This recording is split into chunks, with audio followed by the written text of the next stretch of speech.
All right, let's talk about storytelling. So, what are the key aspects of storytelling? It is making someone feel like you're there. That is the biggest rule of thumb. So, to be fair, I have done acting classes, I've done improv, done all this stuff. I'm a New Yorker, I talk with my hands if you haven't guessed. But when I pitch an idea to somebody or I'm applying for a job over the years, one of the aspects of storytelling are always about making the person feel like they were with you. And sometimes it's easy depending on the project, sometimes it's hard. It's always about, engaging somebody and using your sense of excitement and your energy. And, nobody wants to sit there and hear somebody talk about their case study, super monotone and not making eye contact. And because you're gonna go to sleep. You're gonna go to sleep. That's what's gonna happen. And the person's not gonna be listening. They're gonna go on their phone. They're gonna go check Slack. Listen, just bring your personality to the table. Engage them. Look at them. Make them see that you are all in on this. So it's an amazing aspect to be able to be that presenter that way. And if it's something that you're not really good at, which is totally fine, not everybody is amazing at storytelling, but what you can do is always work on it. For me, I used to work on storytelling in bars with my friends.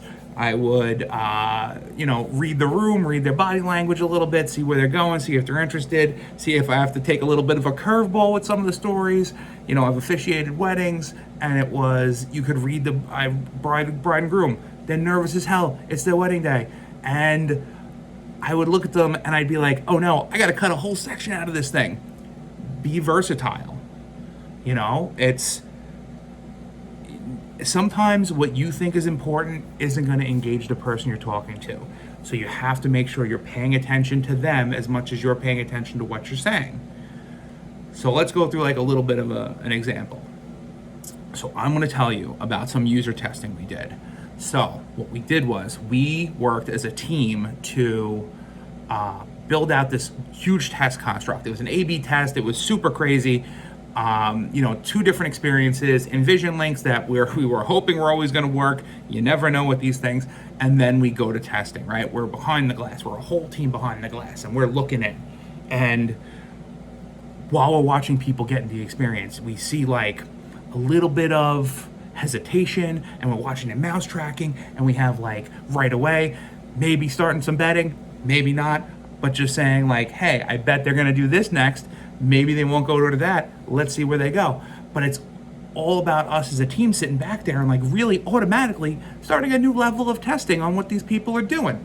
So we go through the testing. We do 8 people one day, long ass day. We're there for 11 hours.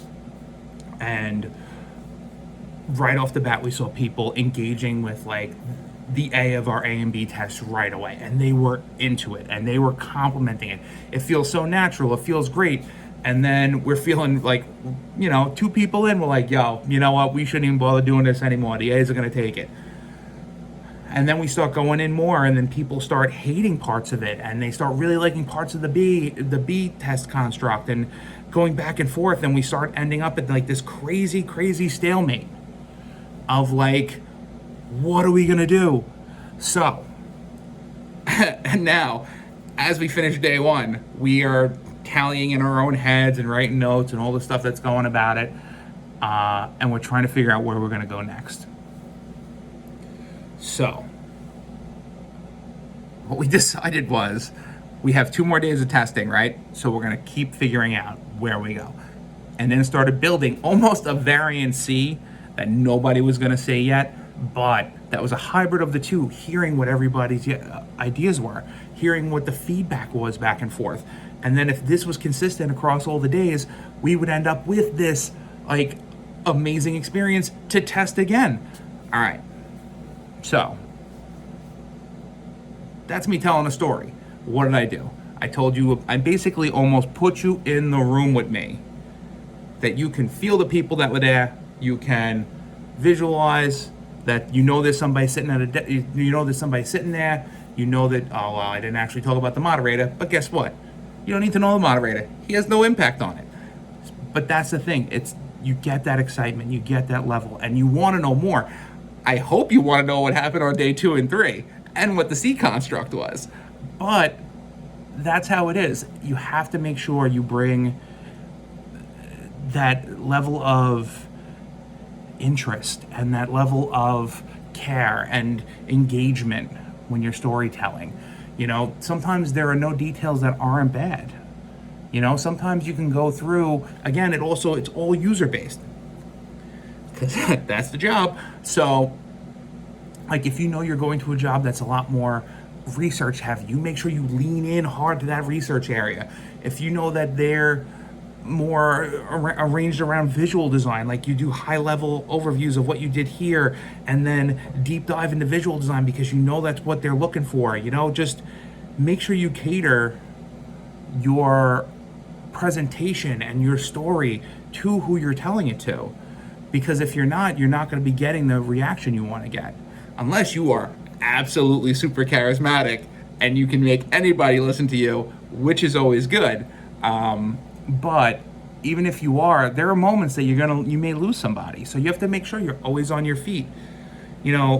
Telling a story is just having a conversation with somebody, and you're engaging them, and think of it as like if you've ever been on a bad first date, like what went wrong in the communication area. I assume it had something to do with somebody saying something stupid, or they're not interesting, or something like that. But which I'd love to hear those stories, but like, you have to, if you engage with somebody in a way that they're into it, you're not going to have a bad night.